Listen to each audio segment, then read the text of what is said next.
Good afternoon. I'm MacDonald. I'm the Oakland County Prosecutor. Thank you for joining me this morning. It's been a devastating week for all of us as we continue to mourn the loss of the 4 children who were shot and killed this week in Oxford High School. We've heard some positive news that some of those injured in Tuesday's shooting have made some progress recovering from their physical injuries. While the physical wounds of the victims are starting to heal, the emotional wounds to the victims, students, and the entire community will last for years. I continue to work with Oakland County Sheriff Mike Bouchard and his team to stay close to the facts and evidence of this case as it continues to evolve. My role as the Oakland County Prosecutor is to seek justice for the victims of this tragedy.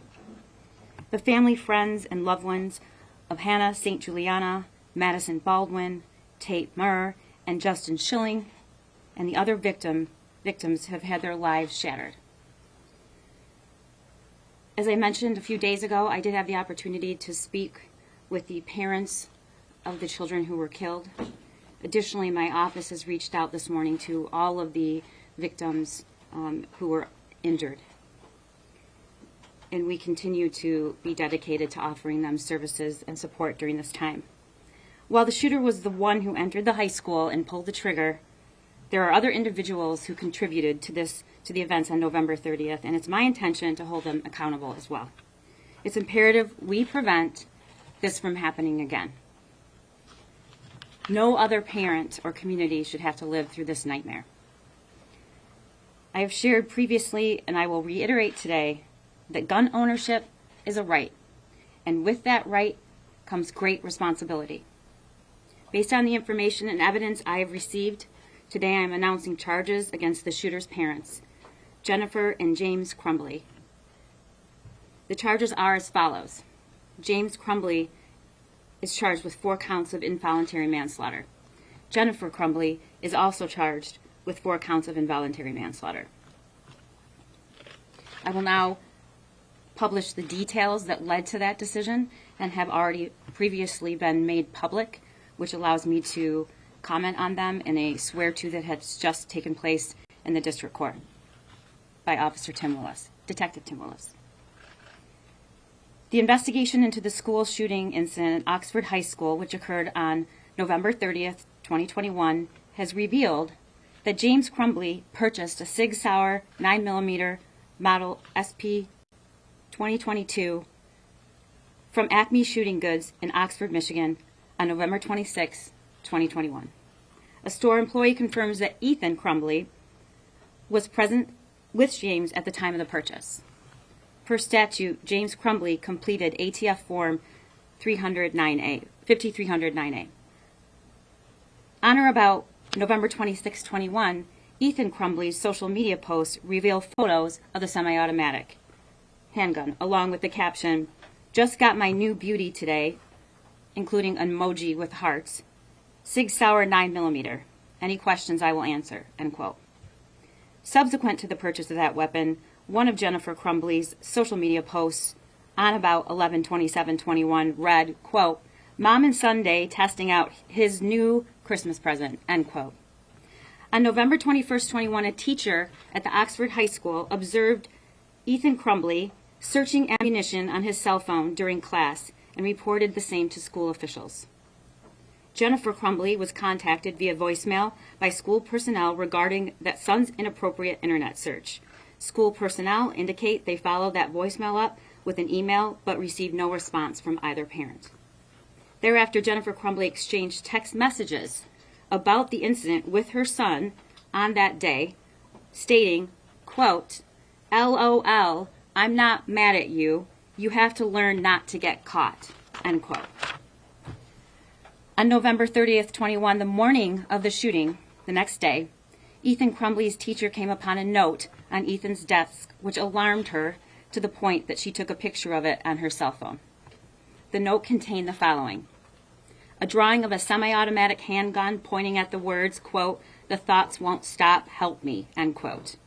In another section of the note was a drawing of a bullet with the following words above that bullet, quote, "Blood everywhere," end quote. Between the drawing of the gun and the bullet is a drawing of a person who appears to have been shot twice and bleeding. Below that figure is a drawing of a laughing emoji. Further down the drawing are the words, quote, "My life is useless," end quote. And to the right of that are the words, quote, "The world is dead," end quote. As a result, James and Jennifer Crumbly were immediately summoned to the school.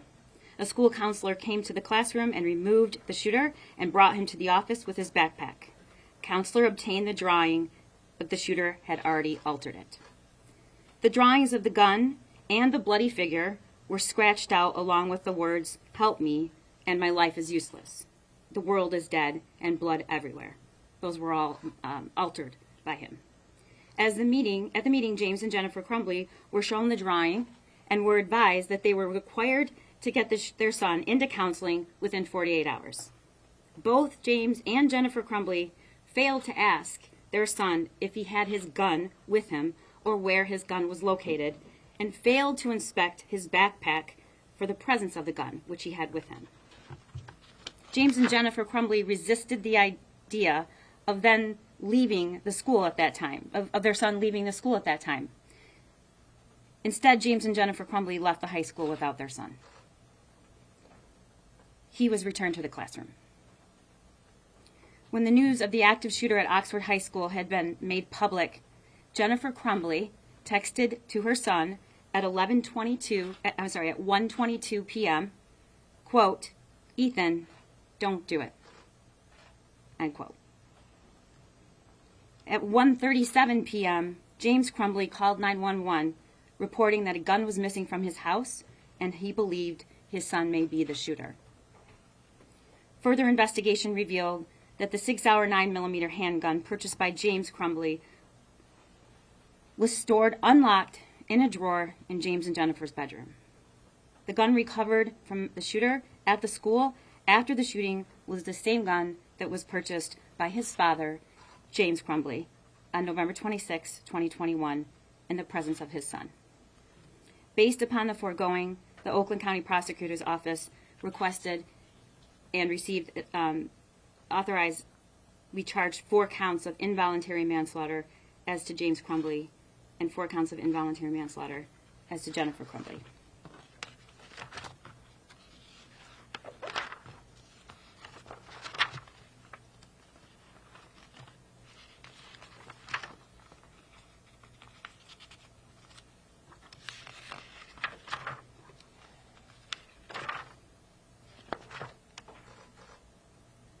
I want to be really clear that these charges are intended to hold the individuals who contributed to this tragedy accountable and also send a message that gun owners have a responsibility.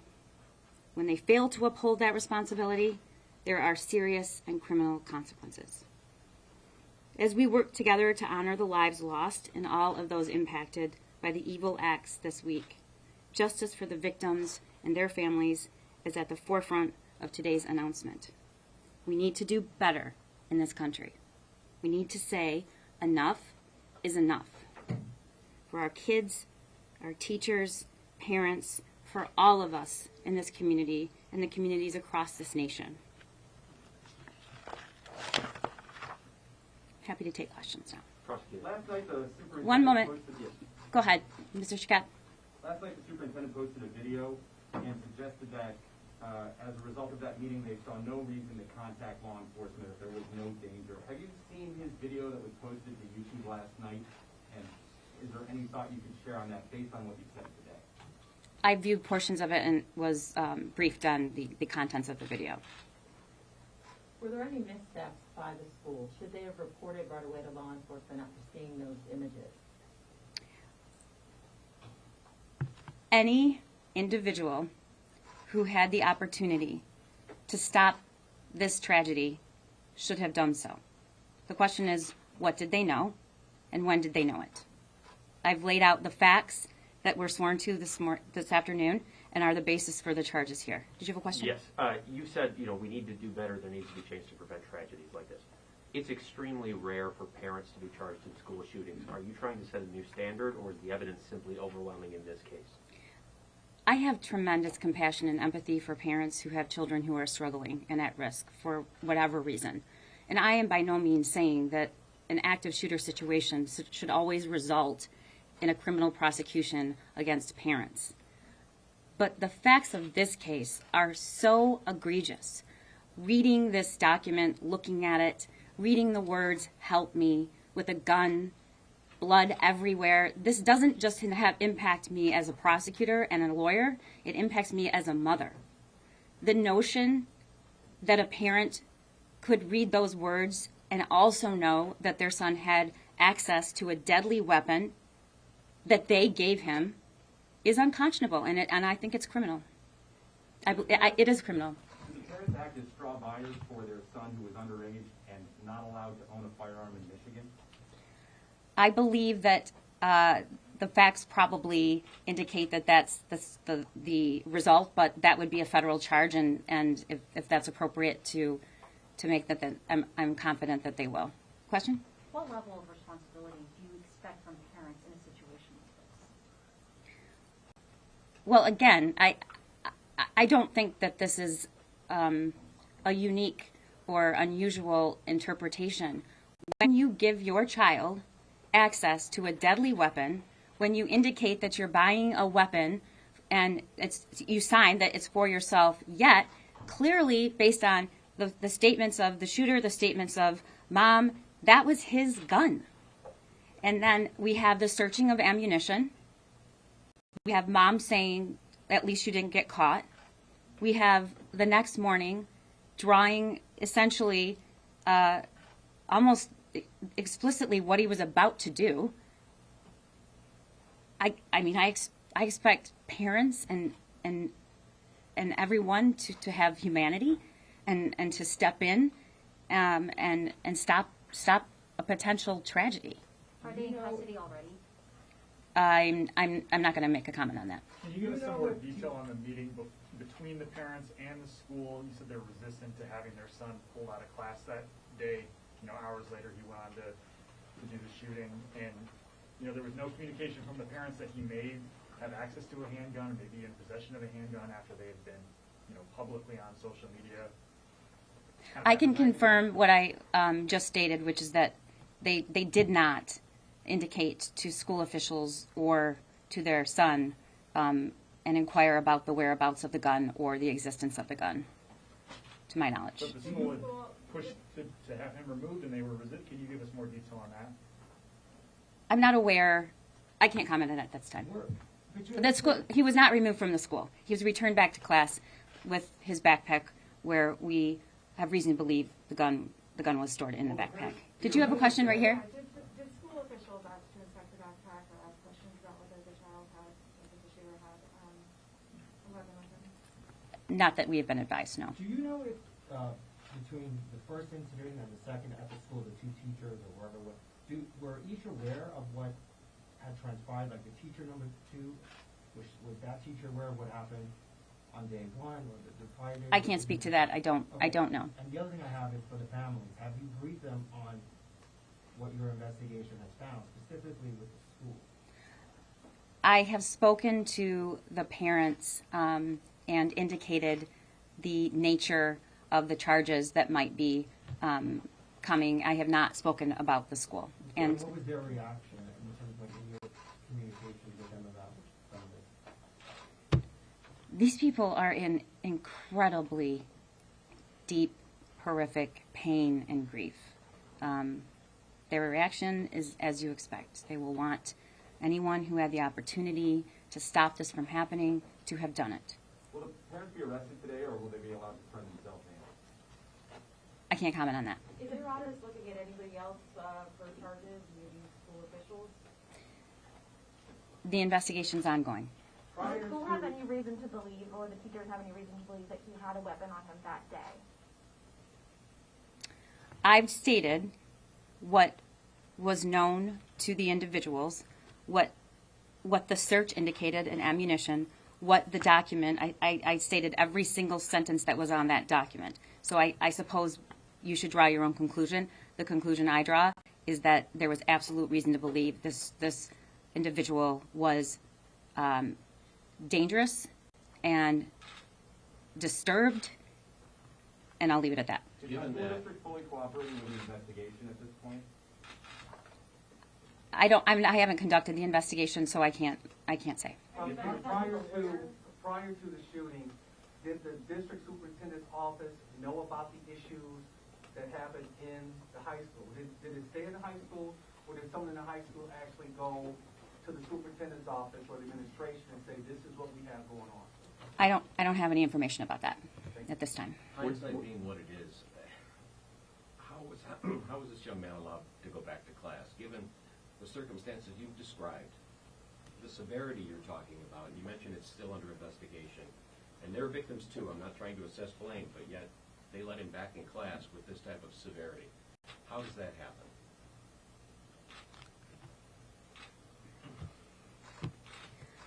I'm not going to give you a political answer, and I'm not going to cover for anybody, and I'm just going to say what I think, and that is, of course he shouldn't have gone back to that classroom. Of course he shouldn't have. And I don't have ill feelings or negative feelings about anyone, but of course he should have. He should not have been allowed to go back to that class. And I believe that that is a universal position. And I'm not going to chastise or attack, but yeah, I mean, it. But you have the task of reviewing whether there's criminal negligence there. I do. And then the investigation is ongoing. Were these involuntary manslaughter charges the strongest possible charges you were considering for the parents? It's the strongest possible charge that we could prove and that there's probable cause to charge. So obviously it's illegal for a minor to own a handgun. What are Michigan's laws regarding bringing a child to a firing range and practicing with them? States have different rules on that. I'm not sure where we're at. Good question. Michigan's laws are woefully inadequate. We don't have a safe storage law. We're not legally required to store a weapon in a safe manner. Children are allowed to attend with their parents so long as their parents is present. So the answer to that question is we don't have strong enough laws. Have you uncovered any evidence from before the gun purchase and the days leading up to it that shows what his state of mind was? Were the parents aware what his state of mind was leading up to the day of the shooting? There's evidence about state of mind prior to that day. I can't comment on it, and it is not related to the allegations that we're making at this time. Yes. Was any of the teachers injured in the shooting one of the teachers who made any of the complaints? I don't believe so, but I can't say that for certain. Prosecutor, how long was the plot? You described it as premeditated. How long had it been meditated?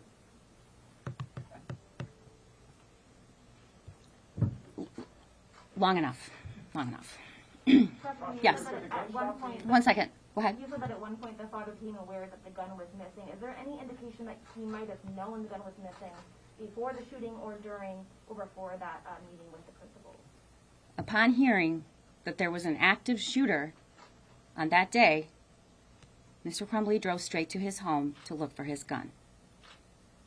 I think that's all I need to say about that. Could the gun shop perhaps be liable if they could see that the weapon was being purchased for a 15-year-old, not really for the father? Based on what we've reviewed, the gun shop owner is not under investigation. Do you know at any point during these meetings with the counselors and the parents if there was any talks to reach out to the on-site SRO officer with these concerns? Whether they did or not, or if there was talks to reach out to them, why they didn't, if there was concern enough to bring the parents in and to have these meetings? I don't know. I don't think we have at this point full statements that I've reviewed. A lot of, we've been here now for a few days and talked to law enforcement and sheriff's people, and other people are really angry at the school. I mean, obviously there's issues with the parents, but there is a lot of anger with the school. And I know it may not be your responsibility to address it, but since you're the first person in all these days to talk about this, what is your response to that? I'd be angry too, and I am. But that doesn't mean that there's a criminal culpability. But yes, I'd be angry. I would be angry. I am angry. I'm angry as a mother. I'm angry as the prosecutor. I'm angry as a person that lives in this county. I'm angry. There were a lot of things that could have been so simple to prevent. and yes, there was a perfectly executed response, and he was apprehended immediately, and we have great law enforcement and good training. But I said before, 4 kids were murdered, and then 7 more injured. So yes, I think we should all be very angry, and we should take a very hard look at what is in place in terms of criminal responsibility, what gun owners are required to do. And again, I will say this every single hour on the hour, and I think that I have. I am not here to say that people shouldn't own guns. I know a lot of people who own guns, but they do so responsibly. And it's your responsibility, it's your duty to make sure that you don't give access to this deadly weapon to somebody that you have reason to believe is going to harm someone. And it is our position that on that morning, particularly that morning, but also the day before, but that morning, looking at that drawing, it's impossible not to conclude that there was a reason to believe he was going to hurt somebody. Prosecutor, have you been given any explanation as to why the school resource officer was not included in that meeting that morning at the school? I don't have any information. Can I ask you? Yes. Thank you. Mm-hmm. Can you confirm the date that Ethan, or the suspect, was searching about ammo on his phone? It was the day before the shooting. Okay. And can you confirm the name of the gun shop where they got it? Where they got the gun? It was Acme. And then one more question. You said 2. Were Okay. classes were they on Zoom the days leading up to Thanksgiving, and was that related to this threat? I can't speak to that. I know that there were in-person classes on that day. Thank you very much. Thank you, everyone. Thank you. Prosecutor.